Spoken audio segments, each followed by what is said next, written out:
आप लोग किसके बारे में बात कर रहे हैं? सबसे पहले तो श्वसन।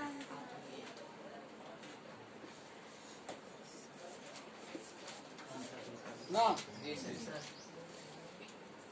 श्वसन में वायवीय श्वसन, और श्वसन में कौन सा श्वसन?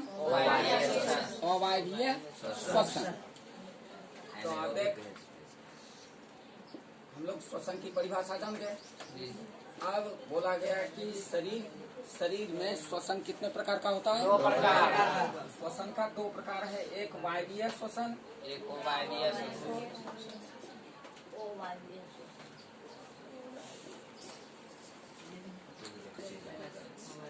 और दूसरा अवायवीय।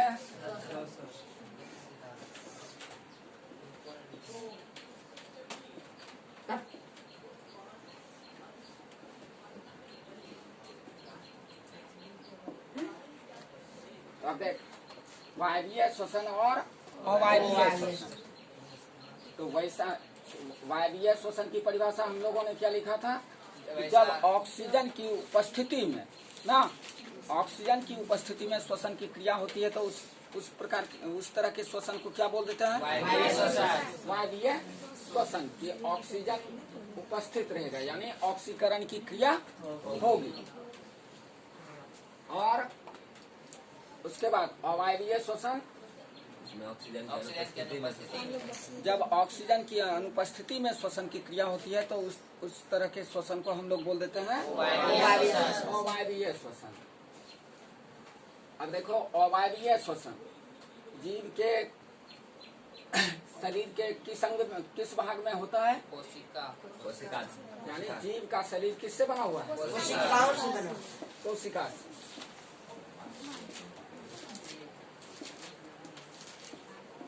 और अभी देखो, कोशिका में बहुत सारी संरचनाएं होती हैं।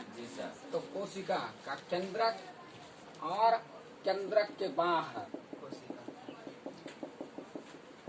2 प्रकार का द्रव रहता है।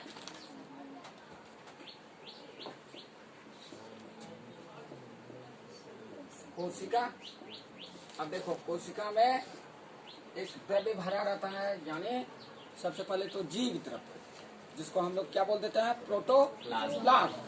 और उसके बाद कोशिका द्रव्य ना।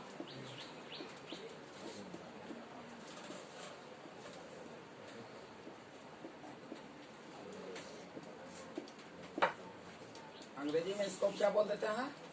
साइटोप्लाज्म।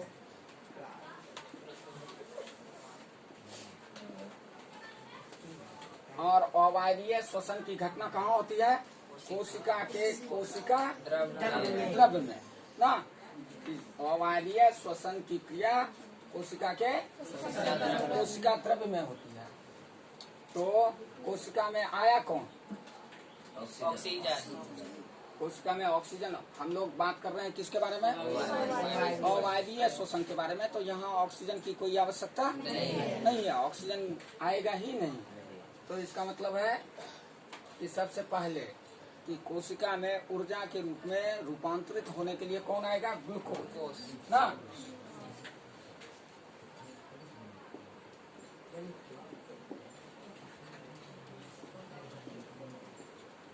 इसका अनुसूत्र C6 H12O6। अब देखो, इस ग्लूकोज पर कोशिका द्रव्य में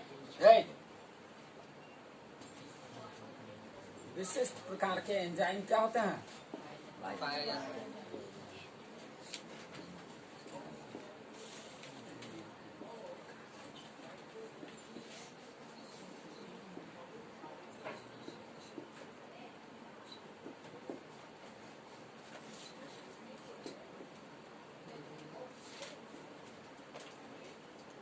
विशिष्ट प्रकार के एंजाइम उत्प्रेरक का कार्य करते हैं।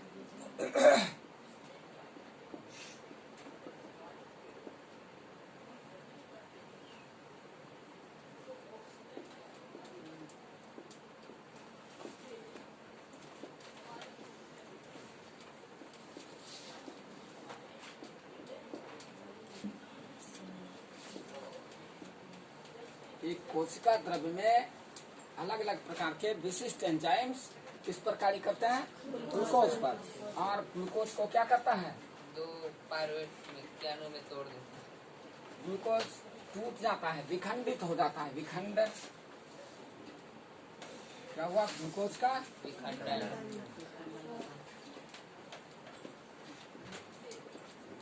ग्लूकोज का विखंडन हो गया।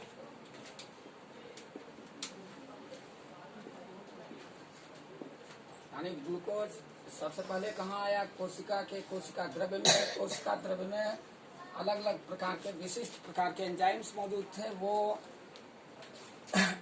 ग्लूकोज के लिए एक विशेष प्रकार की रासायनिक अभिक्रिया को संपादित करके 6 कार्बन वाले अणु अर्थात ग्लूकोज को पायरुवेट कितने? 2 अणु पायरुवेट। 2 पायरुवेट के अणु में ग्लूकोज को तोड़ दिया। तो पायरुवेट का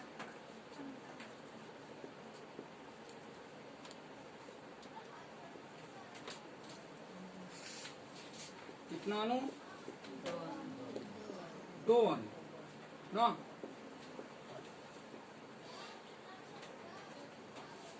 पायरुवेट का अणु सूत्र कितना हो जाता है? 3H6O3। पायरुवेट के एक अणु का सूत्र कितना? C3H6O3। तो फिर एक अणु और दूसरा अणु कितना हो गया? उतना ही होगा।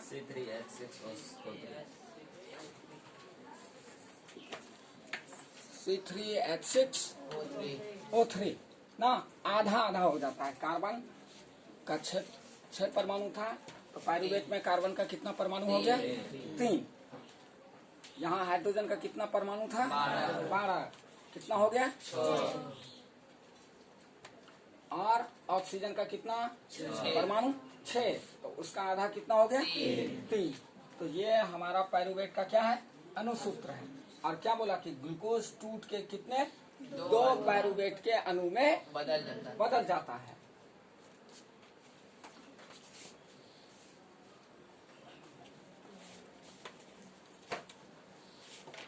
अब देखो इसमें, इस प्रक्रिया में, अवायवीय श्वसन की प्रक्रिया में क्या होती है कि ग्लूकोज का आंशिक विखंडन होता है। ग्लूकोज का क्या हुआ?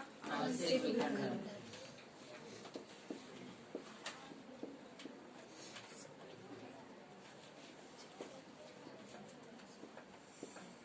ना, आंशिक विखंडन का मतलब क्या? कि बहुत कम मात्रा में विखंडन। और आंशिक विखंडन होने के कारण यहाँ जो निर्मित ऊर्जा होती है वो बहुत कम मात्रा में।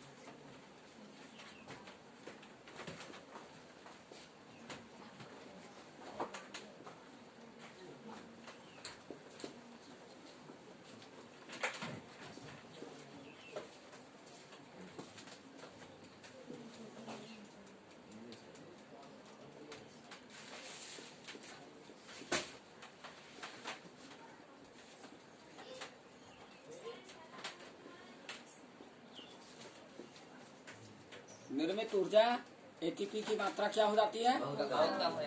बहुत कम हो जाती है।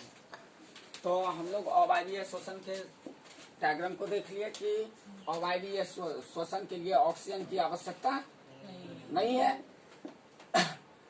तो ऑक्सीजन, बिना ऑक्सीजन के क्या होता है?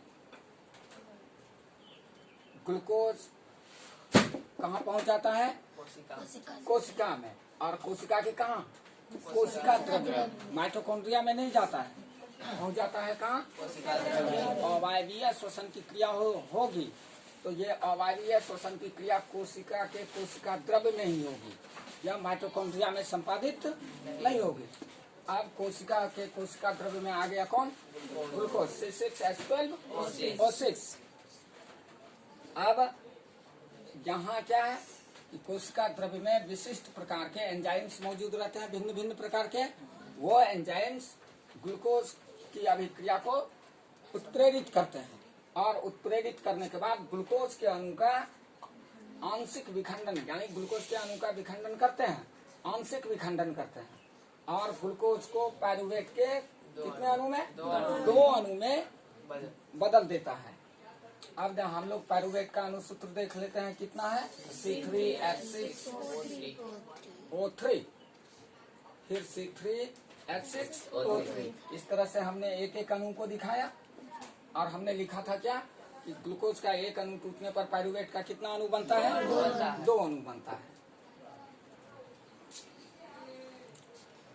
और इस क्रिया में क्या होती है? इस क्रिया में आंशिक विखंडन के कारण निर्मित ऊर्जा एटीपी की मात्रा बहुत कम होती है। अवायवीय श्वसन में हम लोगों के शरीर में क्या होती है? ऊर्जा का निर्माण यानी एटीपी का निर्माण बहुत कम मात्रा में होती है।